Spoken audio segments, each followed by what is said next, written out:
Hey YouTube, it's Charles, and today I want to talk about Blood and Thunder, number 4 from Image Comics. I really enjoy this series, and I think one very cool thing about this is that this issue lets you know that this series is around for the long haul.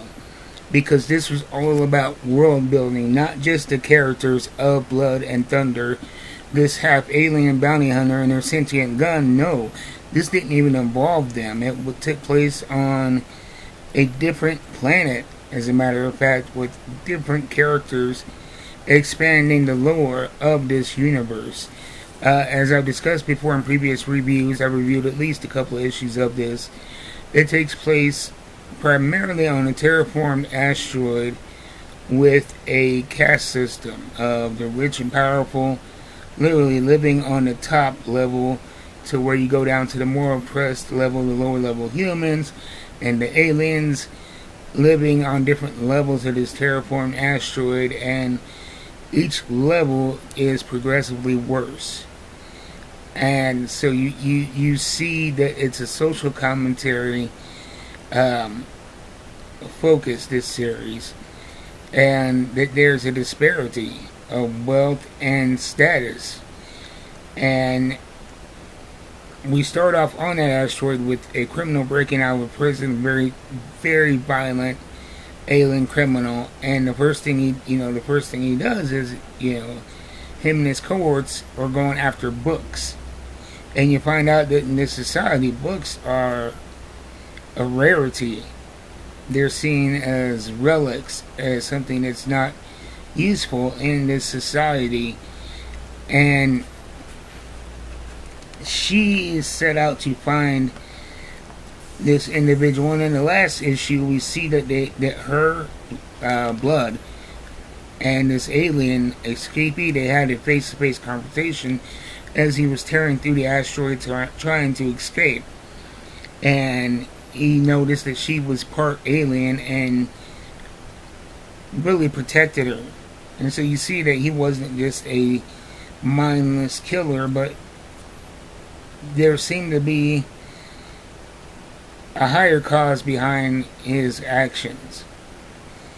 And in this issue, it focuses on a Dr. Richter. We don't get to find out his planet, but when we start this, it starts off here with Dr. Richter going into his library, finding an intruder, killing his alien footman, is what he calls him.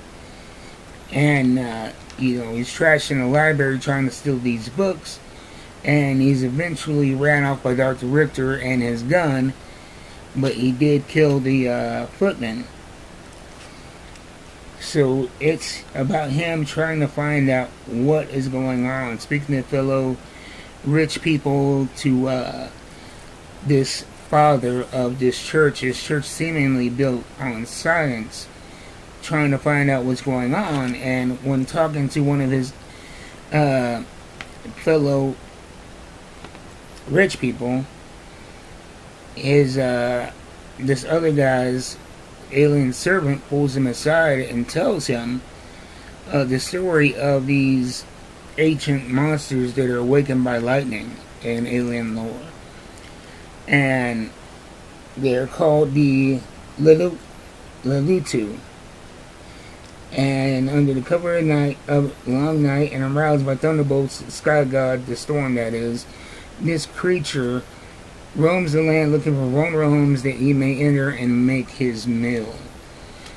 And this is the part that really stuck out to me, and it seems to be an interesting point. Most of the time he lives under the earth and lies dormant, but there is lightning that wakens him, and when he awakens, he hungers, he seeks homes with open doors, windows through which large frames he may enter and search for his repast. His taste, I'm afraid, on verge on the almost unholy. His only food is the gat that settles in the base of Pugma skulls. That word is spelled G-J-A-K. And so the doctor asks, what is that, blood? And he says, no, it's not blood. It's a life-giving fluid without which Malians cannot function, Malians being the aliens. And the doctor dismisses him and says, yes, blood then, this thing drinks blood. And he kind of writes it off as kind of a folklorish old wives' tale of vampirism of some sort. And I know it's right there that him being dismissive of that alien and his tale is going to lead to something more. And my theory, I don't want to give away too many spoilers because I've given away a lot already. But it all seems to be coming around to knowledge. The rich, they try to suppress it, they try to hold it captive. And these aliens are risking life and limb and doing whatever they can to get these books. And so that's my thought. I may be wrong. I may be reading too much into it. They may be alien vampires. But to me, it all comes down to knowledge. That's in this. It's about what's in the skull of the Malians. What do we keep in our heads? Knowledge. And I think that the upper class, at least in the past, they intentionally kept the Malians away from knowledge because they knew that knowledge would keep them from being oppressed. And that after all of this time of oppression, there is this uprising of the aliens.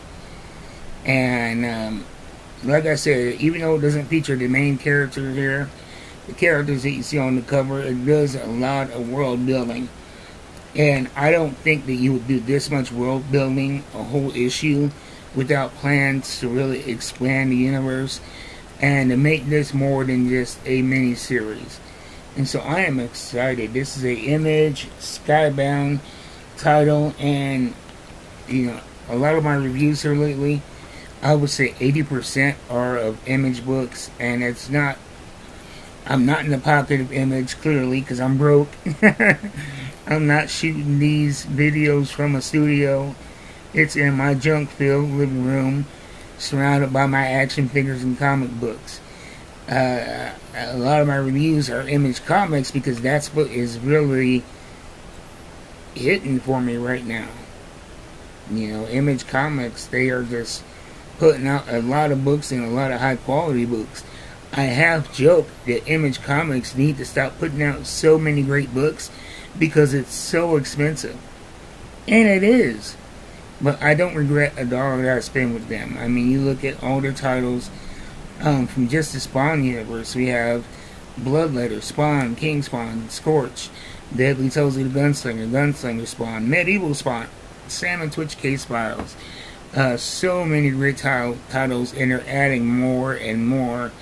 And then in G.I. Joe, you have G.I. Joe Real American Hero, which is a long-running series.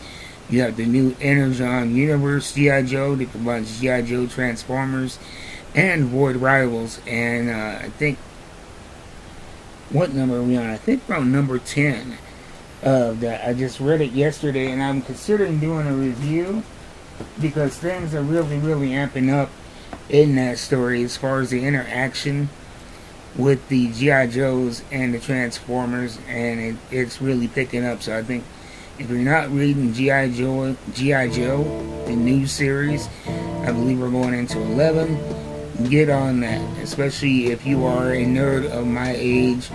It's a nice throwback to G.I. Joe, but with higher stakes. So that's my thoughts on Blood and Thunder from Image Comics. We're at number 4.